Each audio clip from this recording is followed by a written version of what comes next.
Okay. జై కాంగ్రెస్, జై కాంగ్రెస్, జై కాంగ్రెస్, జై విలవిల శంకరణ, జై విలవిల శంకరణ, జై శంకరణ, జై వీరపల్లి శంకరణ, జై శంకరణ. ట్రాన్స్ఫర్ లింక్ నేను ఇప్పుడు తోలుస్తాను రానా.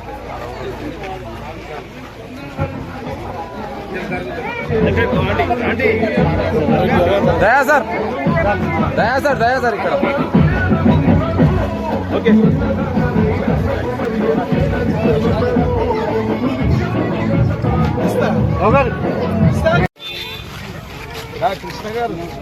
వేదికపైకి రాగలని కోరుతున్నాం. మీడియా మిత్రులకు స్వాగతం, సుస్వాగతం. మీడియా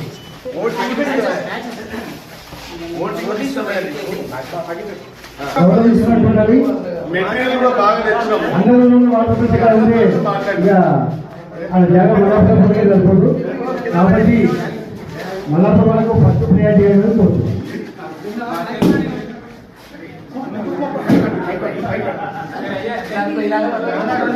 మండల ప్రెసిడెంట్ గా గ్రామ మాజీ సర్పంచ్ శైలి గారి ఆధ్వర్యంలో కాంగ్రెస్ పార్టీ బలరెడ్డి గారు ఆధ్వర్యంలో ఎంపీటీసీ బాలరెడ్డి గారు, మన పెద్ద మనిషి రంగారెడ్డి గారు, మాజీ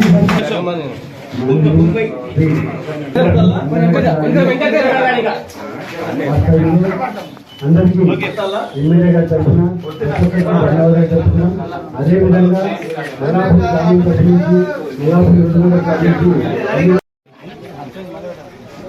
అదేవిధంగా మా షాద్నగర్ నుంచి మత్తగూడ వరకు ఒక ఆర్టీసీ బస్సు తొందరగా వేయించగలని కోరుచున్నామన్నా.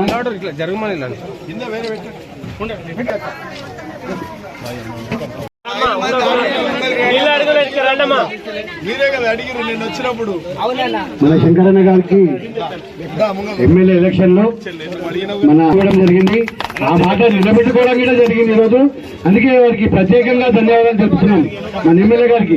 జై శంకరన్న, జై శంకరన్న, జై శంకరన్న, జై శంకరన్న, జై శంకరన్న, జై శంకరన్న.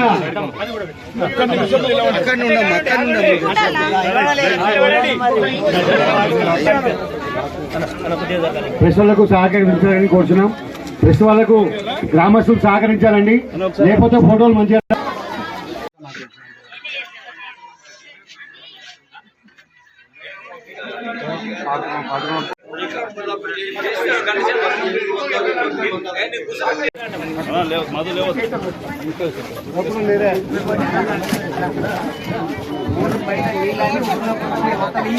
కొంచెం జరగదు.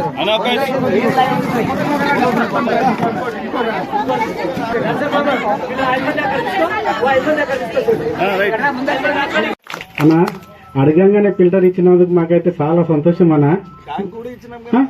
ట్యాంక్ కూడా ఇంకా కాలేదన్నా, ట్యాంక్ కి రిపేర్ నడుస్తుంది. అదే విధంగా మేము మాకైతే ఇందిరమ్మ ఇండ్లే ఉన్నాయి. అదే ఒక్క నిమిషం మాకు ఇదివరకు దాకా కూడా మా ఎస్సీ కాలిన ఇందిరమ్మ ఇండ్లు తప్పితే ఏరే ఇండ్లు లేవు. ఇవే చేసుకుని పోతున్నాం. మాకు ఇక్కడ కంపెనీలు కూడా లేవు. ఏమున్నా అరేకర పావేకర తప్పితే మాకు ఏరే సొసోలు లేవు. అవే చేసుకొని బతుకుతున్నాం. పట్టాలంటే మొన్న సీసీ రోడ్లు తెలిసే మొత్తం అది క్యాన్సల్ అవుతుండే. ఎమ్మెల్యే గారికి నేను మన బాధ్యరెడ్డి ఇద్దరం పోతే ఈ రెండు ఇవి శాంక్షన్ చేసి మళ్ళా కూడా ఇక్కడ లేకుంటే క్యాన్సల్ అవుతుండే. చాలా సంతోషం. నేను ఆ రోజు ఎండు కాలంలో మీ దగ్గరకు వచ్చిన, ట్యాంక్ దగ్గర నిలబడ్డాం. ఏం పెద్దమ్మా ఏం సంగతి, మా శిష్యుడు మిమ్మల్ని నడుచుకోవట్లేడంటే ఆయన అందరు కలిసి ఎక్కడ ఉన్నారా బయట మమ్మల్ని ఎవరు పట్టించుకోవట్లేరు అని చెప్పారు. ఆ రోజు ఏడున్నాడు, ఎంటున్నాడా, ముందర ఉన్నాడు అంటే నవ్వుకుంటా చెప్తున్నా. పెద్దమ్మ ఆ రోజు అయినా ఈ రోజు అయినా మల్లాపూర్కు కాంగ్రెస్ పార్టీ ఆ రోజు ఎమ్మెల్యేలైనా ఆ రోజు నాయకులైనా బాలశివరెడ్డి అన్నా ఎవరైనా మదైనా ఇంకెవరైనా అందరం కూడా ఏది అడిగినా కూడా ఆ రోజు మల్లాపూర్ కాలనీకి చేయగలిగినాం. వాస్తవం ఇది. బాండెడ్ లేబర్ అయితే విషయం అయితేనేమి, అసైన్మెంట్ అయితేనేమి, ఇండ్లు అయితేనేమి, మన కరెంట్ అయితేనేమి, ఇవన్నీ చేసుకోగలిగినాం. ఆ రోజు మధ్యలో ప్రభుత్వాలు వచ్చినాయి, మమ్మల్ని కూడా చాలా ఇబ్బందులు పెట్టారు, మీకు కూడా చాలా ఇబ్బందులు అయినాయి. వాస్తవం మాట్లాడుకోవాలి మనం. ఈరోజు మీ ఆశీర్వాదం వల్ల, మీ యొక్క అండదండల వల్ల మళ్ళొక్కసారి ఈ రాష్ట్రంలో ఇందిరమ్మ రాజ్యం రావాలని కోరుకున్నారు, మీరు ఆశీర్వదించారు. తప్పకుండా ఈ ప్రభుత్వం మీది, ఈ ప్రభుత్వం మీది, ప్రజాస్వామ్య ప్రభుత్వం, ప్రజలకు అందుబాటులో ఉండే ప్రభుత్వం ఇవాళ కాంగ్రెస్ పార్టీ వచ్చింది కాబట్టి ఇవాళ చాలా సంతోషం. మరి ఆర్ఓ ప్లాంట్ ఏర్పాటు చేయడానికి సర్పంచ్ గారు బాలశివరెడ్డి అన్న, గ్రామ పెద్దలు మా దయాకర్, బలవంత్ రెడ్డి, అందరూ కూడా మా నాయకులు, అంటే అందరూ పోయినాక మిగిలిన నాయకులు పంచపాండవులాగా నాకు మిగిలిరు. నాకేం భయం లేదు, ఎవరు ఎక్కడ పోయినా ఉన్నోళ్లతోనే పని తీసుకోగలుగుతా. ధైర్యవంతుని, రాజకీయాలు తెలిసిన వాడిని, ఎవరికి అదిరేటోని కానీ బెదిరేటోని కానీ, అభివృద్ధికి అందుబాటులో ఉండేటోని, సంక్షేమానికి అందుబాటులో ఉండేటోని, ప్రజల మధ్యలో ఉండేటోని, ఒక పేద కుటుంబంలో వచ్చినోని, ఏది భయపడాను కాబట్టి పేదల సమస్యలు నాకు తెలుసు, అన్ని విషయాలు కూడా తెలుసు కాబట్టి మీరందరూ చూసారు. మనము ఉమ్మడి ఆంధ్రప్రదేశ్లో ఉన్నప్పుడు తెలంగాణకు అన్యాయమైంది, రాజకీయంగా, ఆర్థికంగా, సామాజికంగా, నీళ్ల పరంగా దోసుకపోతుర్రు ఆంధ్రోళ్ళని చెప్తే ఎన్నో ఉద్యమాలు వస్తే మనమ్మ సోనియా గాంధీ గారు తెలంగాణ ఇచ్చింది. తెలంగాణ ఇస్తే బంగారు తెలంగాణ చేస్తామన్నారు. బంగారు తెలంగాణ కాదు కదా, తెలంగాణను ఒక కుటుంబం దోసుకుంది. రాష్ట్రంలో ఒక కుటుంబం దోసుకుంది, నియోజకవర్గంలో ఒక కుటుంబం దోసుకుంది, గ్రామంలో ఎవరెట్లా దోసుకుంటారో మీ అందరికి తెలుసు. అమాయకంగా ఇవల్ల మా వాళ్ళంతా చేతులు పాపం ఆందోళన చెంది 10 ఏళ్ళు ఎన్ని ఇబ్బందులు ఎదుర్కొర్రో నాకు అందరు తెలుసు. కొందరు స్వార్థపరులు ఏమేం చేసిరో నాకు తెలుసు, అన్నీ తెలుసు. కాబట్టి మనకు ఒక అవకాశం మీరు ఇచ్చిరు, మీ వల్లనే అవకాశం వచ్చింది. ఇవాళ రాష్ట్ర ప్రభుత్వం మీ వల్ల వచ్చింది కాబట్టి ఒక్కొక్క పని మీ అందరు తెలుసు. ఇవాళ ఏం జరుగుతుందనేది మీ అందరు తెలుసు. పాలమూరు ముద్దుబిడ్డ ముఖ్యమంత్రిగా అయ్యింది కాబట్టి బస్సు సౌకర్యం మహిళలకు ఇవ్వాల. ఆర్టీసీ పూరగా దరిద్రం, ఆర్టీసీ ఎంతో దరిద్రం పట్టిపోయింది. ఆర్టీసీని మురిగిపరచాలి, ఆడపిల్లలకు ఉచిత సౌకర్యం కల్పించాలని చెప్పి మొట్టమొదటి నిర్ణయంగా బస్సు సౌకర్యం కల్పించడం జరిగింది. బస్ అంటే ఎక్కకుంటారు ఆ రోజు. ఇలా బస్సులల్లా కొట్లాట అయ్యి కూడా బస్సులు ఎక్కుతున్నారు. బస్సులలో ఎక్కడం వల్ల బస్సులు తక్కువ పడతా ఉన్నాయి కాబట్టి 1000 బస్సులు కూడా మన నియోజకవర్గాలు కూడా ఇప్పటికీ 16 బస్సులు తెచ్చినాం, ఇంకా 4 బస్సులు కూడా తెస్తున్నాం. మనకు కూడా కొన్ని వేయాల్సి ఉంది, ఇంకా మన రూట్లో కూడా కొన్ని వేయాల్సి ఉంది కాబట్టి తప్పకుండా వేస్తాం. అదేవిధంగా రెండవది కరెంటు. మన ప్రభుత్వం ఉన్నప్పుడు ఆ రోజు ఎస్సీ ఎస్టీలకు కరెంటు ఫ్రీ ఉండే, మధ్యలో ఇబ్బందులు పెట్టిరు, మీటర్లు తెచ్చిరు, కొత్త ఇల్లు కడుతుంటే మీటర్లు ఇయ్యలే, ఇబ్బందులు చాలా పెట్టిరు. అవన్నీ తెలుసు మాకు. కాబట్టి ఈరోజు ప్రతి ఎస్సీ ఎస్టీలకే కాకుండా బీసీలకు, పేదరికానికి దగ్గరలో ఉన్నోళ్ళు, తెల్ల రేషన్ కార్డు ఉండి ఇబ్బందులు పడుతున్న వాళ్ళందరూ కూడా 200 యూనిట్లు ఫ్రీ కరెంట్ ఇవ్వబడుతుంది. ఎవరన్నా మిమ్మల్ని వచ్చి ఇబ్బంది పెడుతున్నా? ఎవరన్నా ఇవాళ అదే మాట్లాడండి. ఇవాళ అందుకే లేట్ అయింది. ఇవాళ అక్కడక్కడ పాత బాకీలు అడ్డం పెట్టుకుని కొద్దిగా ఇబ్బంది పెడుతున్నారని చెప్తే, కరెంట్ అక్కడక్కడ ఇబ్బంది పెడుతున్నారంటే పేదల కుటుంబాలకు ఇబ్బంది పెట్టొద్దు, పాత బకాయిలు జోలు పోవద్దు, మీరందరూ 200 యూనిట్ల వరకు కరెంటు ఫ్రీ ఇవ్వాల్సిందని చెప్పి డిఈలను, ఏడీలను, ఏఈలను అందరూ కూడా ఇవాళ పిలిచి మీటింగ్ పెట్టినా, ప్రతిదీ మాట్లాడినా. ఇవాళ మీరు ఒక్కటే, నేను పోయినాక కాదు, నేను పోయే లోపల వీడికి ఏడీ పంపిస్తా, తప్పకుండా మీ సమస్యలు ఏమంటే ఒకటి రాసేయండి, తప్పకుండా నేనే పరిష్కారం చేస్తా, దాంట్లో ఏం అనుమానం లేదు. ఇవాళ కొత్తగా అయినా ఎప్పుడు కానీ ట్రాన్స్ఫరాలు ఫ్రీ ఇప్పించినాం, ట్రాన్స్ఫరాలు ఏమన్నా కాలిపోతే ఫ్రీ చేయించినాం. మరి ఏదో పైసలు పెట్టుకుంటారు అంటే చాలా బాధ అనిపిస్తుంది. అటువంటి దానికి తావు లేదు. నేను పోయినాక గంట సేపట్లో కరెంటు వాళ్ళు తప్పకుండా ఇక్కడికి వస్తారు.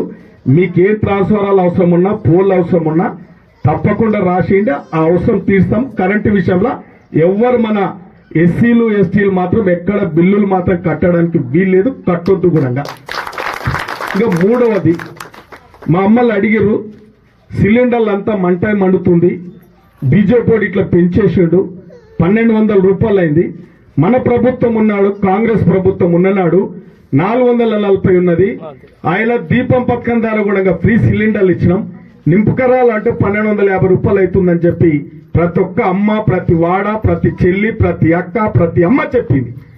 దానికి రాహుల్ గాంధీ స్వయాన డిక్లేర్ చేసింది. ఆ రోజు మనం దీపం పథకం ద్వారా మహిళలకు దీపం జరిగింది. ఇవాళ మీరు గ్రామాలలో చూస్తున్నారు, డబుల్ బెడ్రూమ్ ఇండ్లు అని చెప్పారు. మనకి ఎన్నో చెప్పారు, ఎక్కడ కూడా ఒక ఇల్లు ఇవ్వలే మనకు. ఆ రోజు మీరే చెప్తున్నారు, ఇందిరమ్మ ఉన్నాడే, ఇందిరమ్మ ప్రభుత్వం ఉన్నాడే, ఇల్లు ఇచ్చారని చెప్తున్నారు. మీరు గగ్గోలు పెడుతున్నారు. ఎక్కడైనా ఏ ఊరికైనా అదే ఉంది. కాబట్టి దేవుడిచ్చిన కాడికి మీరు మాకు అవకాశం ఇచ్చారు, ఒక పేదింటి బిడ్డకు అవకాశం ఇచ్చారు. కాబట్టి నేను కూడా 18 గంటలు పనిచేస్తాను. మనకు అంగి సోయి లేదు, బట్ట సోయి లేదు, నొత్తి సోయి లేదు. ఎటు వరత అటు తిరుగుతా ఉన్నాం, ఏం చేయాలంటే అది చేస్తా ఉన్నాం. భోగభాగ్యాలు అనుభవించేది లేదు, అవినీతికి పాల్పడేది లేదు, అక్రమాలకు తావునిచ్చేదే లేదు. కాబట్టి పారదర్శకంగా పరిపాలన కొనసాగుతున్నాం. కాబట్టి మీరిచ్చిన అధికారంకి నేను ఒక ఎమ్మెల్యే అయినా కాబట్టి మళ్ళా పూర్వ వైభవం తప్పకుండా మనకు అర్హత కలిగిన వాళ్ళు ఈ ఎస్సీ వాడల, ఎస్టీ వాడల ఎన్నున్నా గుర్ష గాని, రేకులిల్లు గాని, పెంకుటిల్లు గాని ఉండడానికి వీలే లేదు. తప్పకుండా మీకు 6 లక్షల రూపాయలు కేటాయించడం జరుగుతుంది. మీరందరూ కూర్చోండి, ఒక చెట్టు దగ్గర కూర్చోండి. అధికారులు రాసుకున్నా పర్వాలేదు. నేను ఆల్రెడీ అధికారులకు చెప్పిన, ఎవరైతే అర్హత కలిగిన మా అమ్మలు అక్కలు అడిగిరు నన్ను, పేదోళ్ళకే ముందు నమ్మని సార్. నేను ఎందుకు నమ్మనంటే ఆయనకి ఎవరెవరు ఎంటవాడోడు ఉంటాడు, ఆయన పేరు రాస్తాడు, మనకి ఇబ్బంది అవుతుంది. కాబట్టి ఫస్ట్ సారి ఎవరైతే నిజంగా ఇండ్లు లేని ఉన్నారో వాళ్ళ పేర్లు రాస్తాం. మీరు చెట్టు కింద కూర్చొని రాయండి, పలానా యాదమ్మకి ఇస్తాం, పలానా అంజమ్మకి ఇస్తాం, పలానా లక్ష్మమ్మకి ఇస్తాం, పలానోడు పూర అందరు తప్పినోడు వానికి ఇస్తామంటని చెప్తే మీరందరూ కూర్చొని ఎన్ని లిస్ట్ ఇస్తే అంత నేను ఈయనిక సిద్ధం ఉన్నాం. ఇంత గతంలో ఎన్ని ఇచ్చినామో అంతకన్నా ఇంకా 10 ఏళ్ళు ఎక్కువనే ఇస్తాం. మేమందరం కూడా మాజీ సర్పంచులుగా నేను కానీ తప్పకుండా వస్తాం. మీరు ఇచ్చిన లిస్టే అమలు చేస్తాం. మేము రాయం, మీరే రాసేయండి, న్యాయంగా రాసేయండి. పలానోళ్ళకి ఇల్లు కావాలి బిడ్డ, పలానోళ్ళకి రేషన్ కార్డు కావాలి, పలానోళ్ళకి పింఛన్ ఇవ్వాలి, తప్పకుండా ఇవ్వాలి. వాళ్ళు ఒక ఆయన పట్టుకొని వచ్చిండు, ఆయన ఏదో గ్రామ పంచాయతీలో ఏదో పని చేస్తుండంటే పట్టించుకోలేదు, ట్రాక్టర్ మీదకి వెళ్ళబడ్డాని. ఆ రోజు కూడా నాకు చూపెట్టిండు. ఆ రోజు నేనేదో మెడికల్ ఖర్చులకి ఏదో ఉంటే నేను ఇచ్చిపోయినంతే. ఇప్పుడు కూడా నేను తప్పకుండా దాని స్పెషల్ కేసు కింద సీఎం రిలీఫ్ ఫండ్ ఒకటి ఉంటుంది, తప్పకుండా ఇప్పించడానికి ప్రయత్నం చేస్తాం. ఇండ్ల విషయంలో ఆందోళన చెందవలసిన అవసరం లేదు. ఒక్కటే తప్పు చేయొద్దు, ఉన్నోళ్ళకి రాయకండి, ఫస్ట్ లేనోళ్ళకి రాయండి, చెట్టు కింద కూర్చొని రాయండి. మేమే వచ్చి మీ దగ్గర లిస్ట్ తీసుకుంటాం. కాబట్టి అదేవిధంగా ఎంతమందికి రేషన్ కార్డులు రాలేవో అవి కూడా రాయండి. కొన్ని ఇచ్చిరు. ఆ రోజు వాళ్ళు ఎంబడి తిరిగిన వాళ్ళకే ఇచ్చిరు. ఏదైనా దళిత బంధు కూడా వాళ్ళు ఎంబడి ఎవరు తిరుగుతారో, ఎవరైతే ఏ కండువ గులాబ్ కండు వేసుకొని నీ బాంఛన్ దూరాన్ని తిరిగితే వాళ్ళకే దళితున్నాం. ఇండ్లు మీరు రాసి పెట్టవలసిందే. ఏ విధంగా అయితే ఆరోగ్యశ్రీ కార్డు ఉండే మనకు రాజశేఖర రెడ్డి ఉన్నప్పుడు పెద్దమ్మ ఆరోగ్యశ్రీ కార్డు తీసుకపోతే కొడుకుని అడగవలసింది లేకుంటుండే, ఏ నాయకుడిని అడగవలసింది లేకుంటుండే. హాస్పిటల్లో దా పెద్దమ్మ ట్రీట్మెంట్ చేస్తామని చెప్పించారు. ఇవాళ 10 ఏళ్లలో ఆరోగ్యశ్రీ లేకుండా దాన్ని నిర్వీర్యం చేసి ఇలా ఆరోగ్యం చెడిపోతే ఎవరి దగ్గరకు వాళ్ళో ఆలోచన లేకుండా అయిపోయింది. కాబట్టి మళ్ళా ఆరోగ్యశ్రీ వచ్చింది, మళ్ళా డెస్క్ సపరేట్. మీ ఏ హాస్పిటల్ పోయినా మళ్ళా రాజశేఖర రెడ్డిని మీరందరు కన్న బిడ్డగా చూస్తున్నారు. మీరు కన్న బిడ్డగా చూస్తున్నారు రాజశేఖర రెడ్డి అంటే. ఆ రోజు ఆరోగ్యశ్రీ వల్ల ఇలా మన మనసుల మన హృదయాలను దోసుకున్నాడు రాజశేఖర రెడ్డి. ఆరోగ్యశ్రీ వల్లనేనా కాదా చెప్పండి? రాజశేఖర రెడ్డి మీద ప్రేమ ఎందుకంటే ఆరోగ్యశ్రీ వల్లనే, అవునా కాదు చెప్పండి? అటువంటి ఆరోగ్యశ్రీ మళ్ళా 10 లక్షల వరకు ఎక్కడికైనా అది కూడా సపరేట్ కార్డు. ఆ రోజు ఆరోగ్యశ్రీ కార్డు ఎట్లా ఇచ్చినామో మళ్ళా ఆరోగ్యశ్రీ కార్డు మీకు ఇవ్వబోతున్నాం. ఇప్పుడు ఎక్కడైనా పోయినా కూడా స్పెషల్ డెస్క్ కూడా పెట్టించినాం. తప్పకుండా అది కూడా జరగబోతుంది. కాబట్టి ఇంకొకటి మీ అందరి కూడా ఉపాధి హామీ పథకం, ఎవరికైతే ఉపాధి హామీ పథకం కార్డులు ఉన్నాయో ఈసారి రైతులకు రుణమాఫీ చేసినాం. ఏకకాలంలో 2 లక్షలు గూడూరు, మల్లాపూర్, రెడ్డిపాలెం ఎక్కువైనాయి. బాగా రుణమాఫీ అయిపోయింది. బాగా అందరికీ అయింది. పెద్దోళ్ళకు కూడా అయింది. అన్నకు బాల్చేయడానికి కూడా అయింది. పెద్దోళ్ళకి అందరు కూడా అయింది. కాబట్టి మీకు ఇలా భూమి లేని నిరుపేదలకు ఆ రోజు సంవత్సరానికి 12,000 రూపాయలు ఇస్తామని చెప్పినాం. నిరుపేద కుటుంబాలకు ఉపాధి హామీ పథకం ఉన్న కూడా అది కూడా బడ్జెట్ లో, ఈ బడ్జెట్ లో 9,000 కోట్లు పెట్టడం జరిగింది. కాబట్టి ఇవాళ ఫీల్డ్ అసిస్టెంట్లు ఎవరన్నా ఉంటే మరి ఉపాధి హామీ పథకం మన తాను ఉందా లేదా నాకు కూడా తెలియదు.